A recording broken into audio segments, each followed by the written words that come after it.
Hey guys, welcome back to Motorsport. I'm Guy, the Motorsport Oracle. Well, not really, but that's the aim anyway of this channel.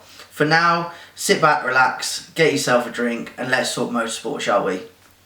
Okay, so we went to Monaco for this weekend, for the Monaco Grand Prix. Almost seen as the jewel in the crown of motorsport and the Formula 1 World Championship. I know there's a lot of debate about that nowadays, but that's currently what it's seen as.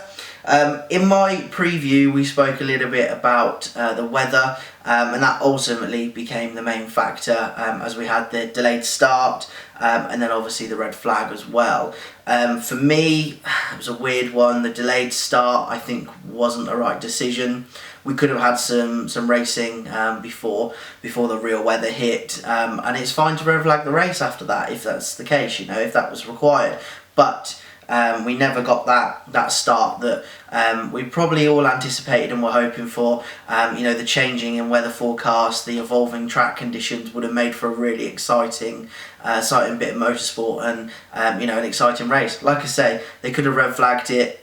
Ultimately, the red flag was the right decision, and bringing them into the pit lane was the right call, as it really hammered down. But we missed that first the first opportunity to see the evolving conditions and the evolving cars and the real talent of the drivers for having to avoid certain white lines and not hit a white line and lock up and go off the circuit. So that was a real bit of a shame for me. But at the same time, I understand safety is paramount. But I wanted to see him go racing. Like I say, the red flag was the right decision because the rain really started coming down.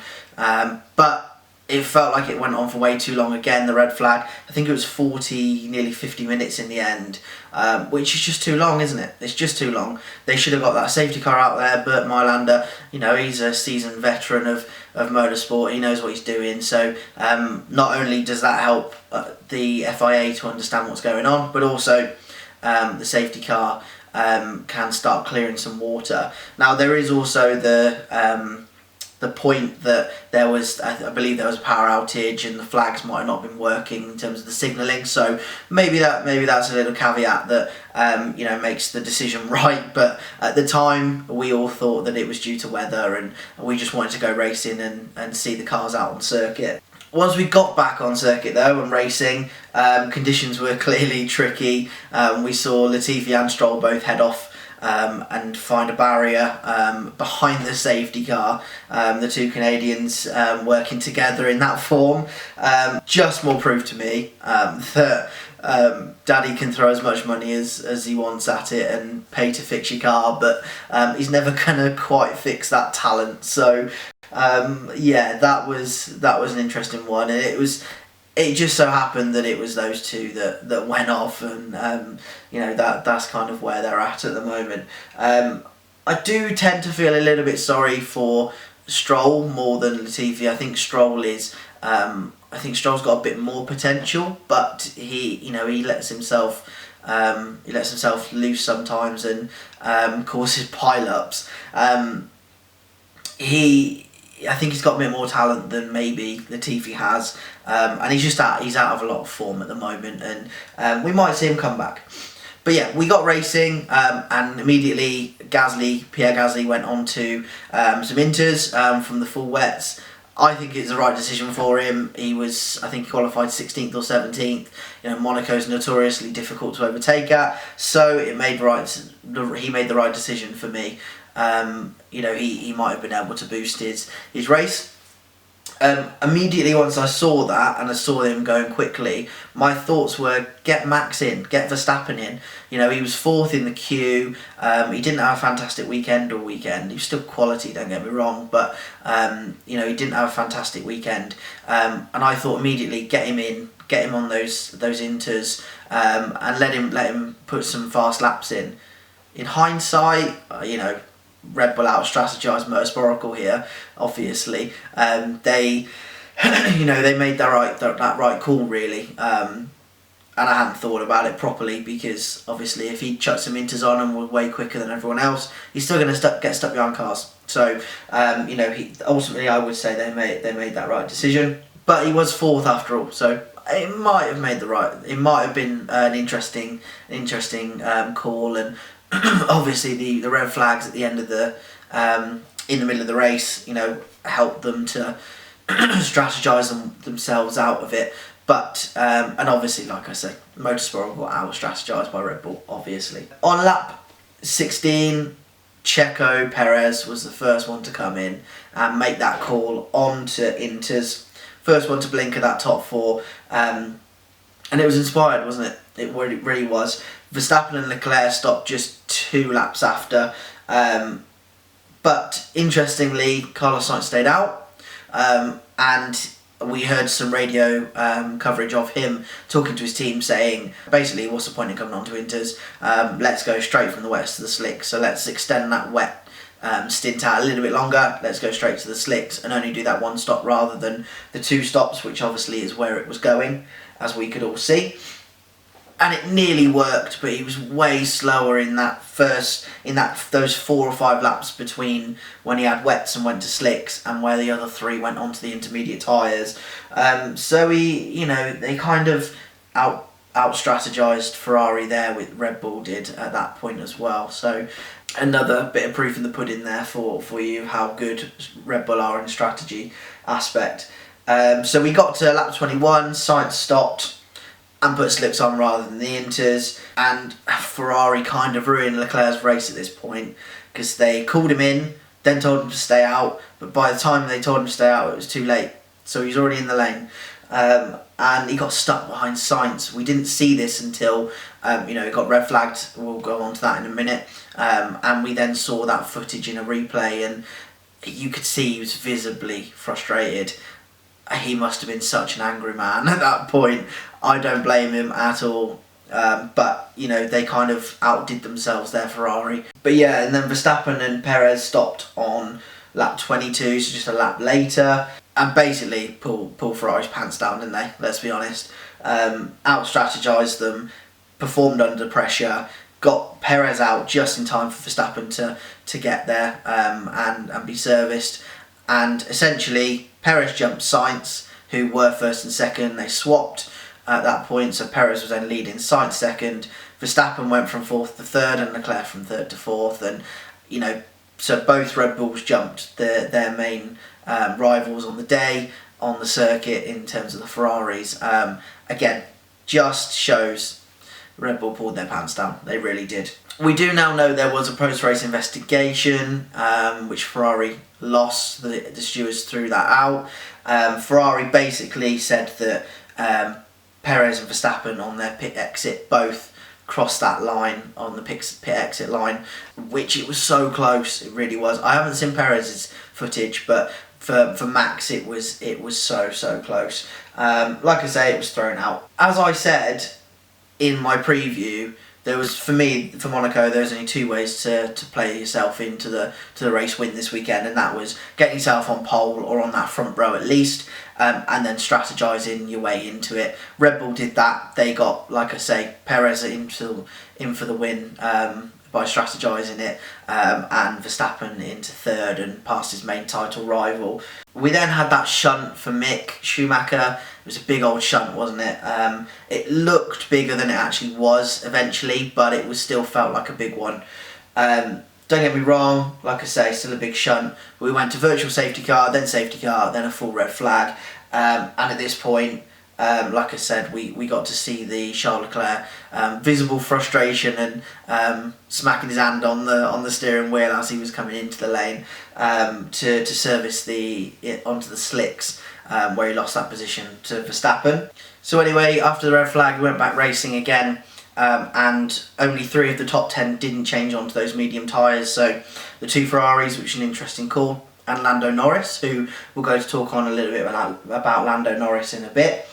But there didn't seem to be much advantage, did there, to the mediums. So, both the Red Bulls chucked the mediums on, brand new set of mediums, and Perez didn't get away from Sainz. Sainz didn't get swamped by Leclerc behind. So, it was a strange one, and it nearly lost them that win and that 3rd place. The graining started towards the end, sort of 15 minutes from the end, as we went time certain rather than laps. So about 15 minutes from the end, you could visibly see Perez's tyres were in a bit of trouble. They very nearly lost that win, but Checo, plodded away and kept Sainz behind him. I think he was a little bit lucky in terms of Monaco being so difficult to overtake at. I think if it was pretty much any other circuit on the calendar, you may have seen Sainz take the win. But like I say, Perez did such a good job at keeping him behind. My thought at that point was, when they first came back out and Ferrari had the hards on, was a weird decision. And they got that wrong. Again, they were out-strategized by Red Bull. I thought that they could have put the mediums on. We knew at that point that it was going to go time certain, and it was only sort of 45 minutes or so from the end. And we know Monaco isn't a massive chewer of tyres, so I think they could have gone the mediums. They had the quicker car. Maybe that would have allowed Sainz a possible opportunity to make that move, but they didn't, and we ended up actually with quite a stellar Monaco Grand Prix. However, once we got racing again, like I say, from lap 30, although it was interesting, and the top four were reasonably close, sort of 6 seconds between the top four most of the time, which is just about unheard of in Formula 1 history. We did have a typical Monaco procession for a little bit of time. However, what I would say, because the cars were able to follow so close, we had Sainz nearly going into the back of Perez a couple of times into the hairpin, which was really good to watch. Top four were so close to each other towards the end. And the regulations have really worked, haven't they? They've really allowed for that closer racing, and for cars to be able to follow each other, which is what we want to see. We want to see cars close to each other, not having to stay just in a second, just in DRS range. To make sure that they are just getting DRS, but not getting any aero wash from the car in front. The regulations have done a great job. I really think they have. Obviously, as we've sort of touched on, Perez got the race win, which is great, fantastic for the bloke. And we'll talk a little bit about Sergio Perez in a few moments. Sainz second, Max Verstappen came third. Leclerc coming home in fourth, which he'll be absolutely gutted about. Probably really angry deep down. He showed it a little bit over the radio during the race. But he probably is going to be a very angry man for a good few days. But they've got to go again. They've got to rebuild that. Let's talk a few key areas of the race, shall we? Because I think I've started kind of given a summary there. But there was some real key elements to it. For me, the first part, Ferrari were out strategized here. Red Bull are absolute machines at strategy. Probably the best on the grid, and they really showed today how strong they are at strategy. They got it spot on. Ferrari almost played themselves out of the race rather than Red Bull playing themselves in, but I would give it that Red Bull played themselves in. They have to bounce back as well. Leclerc needs to continue pushing Max for that championship, and the only way they can do that is getting him back on that top step in Azerbaijan at the next race. Two young fantastic Brits that are coming through. George Russell again, Mr. Consistent. What do we love about George Russell? He's always performing. He really is. And he was fantastic today. Another top five. Only just, but another top five. And Lando Norris, what a drive that was, and what a driver he's turning into. He's absolutely smashing Daniel Ricciardo at the moment, who we all really rate. I'm going to do a video around Daniel Ricciardo, so watch out for that. I think maybe we cut him a lot of slack because he's such a nice bloke. Maybe he needs to have a think about his future in Formula 1 and where he goes and what he does, because he's got pressure from Pato O'Ward, who just came second in the Indy 500. He's had a couple of tests in the F1 car now.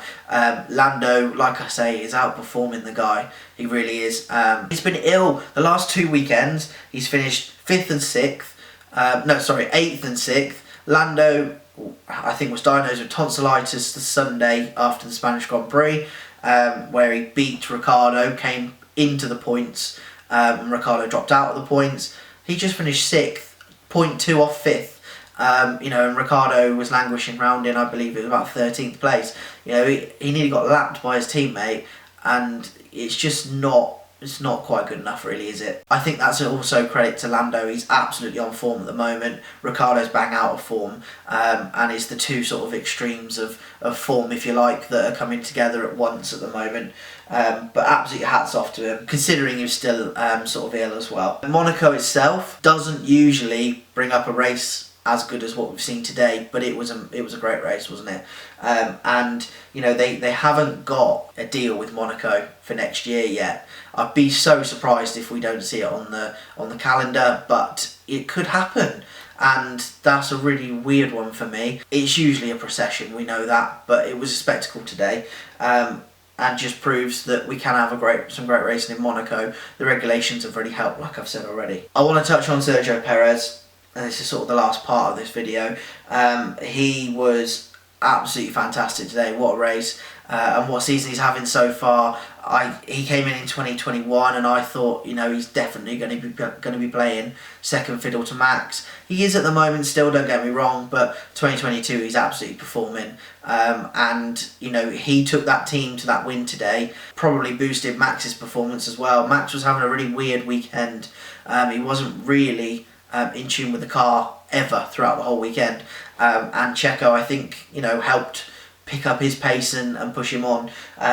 He was just great today, and I was critical of the move in 2021. I didn't think it was great for Red Bull or for Sergio. I thought Sergio was a bit past it. I didn't know why they weren't bringing Gasly back into the role, but he's proving me wrong here, isn't he? He really is. And he's got that jewel in the crown now, that victory today in Monaco. I just pray that he doesn't get compromised in the next few races in order to advantage Max. And, you know, he's making a three-way championship fight here. It's an interesting one for me, that, because I think Max will probably be feeling twitchy, particularly as is his teammate.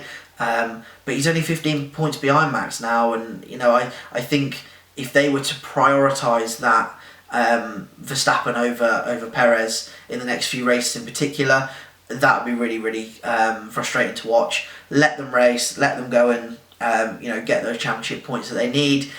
Over the next few races, you'll start to see who can still take it to Leclerc and fight for it. But let them race and let them have that moment in the spotlight to go after that championship. Don't get me wrong. I don't think Sergio Perez at the end of the season will be in this championship. I think it's going to be Max and Leclerc, but you need to give Sergio the opportunity. I think he deserves it. What did you think of Sergio Perez's performance today? Let me know in the comments below. Let me know who your driver of the day was as well. I thought it was a really good race, and overall, you know, I think Red Bull were amazing today. Leclerc got out-strategised, Ferrari got out-strategised, and we will have to see what happens in Azerbaijan. We're going to Azerbaijan next for the Baku Grand Prix. Who will take the top step? The Motorsport Oracle will wait and see. For now, thanks very much for joining me. Enjoy the rest of your week, and I will be dropping a preview very shortly for the Azerbaijan Grand Prix. If you're new around here, subscribe, and hopefully you can become part of the Motorsport Oracle journey. Thank you very much. See you guys. Bye.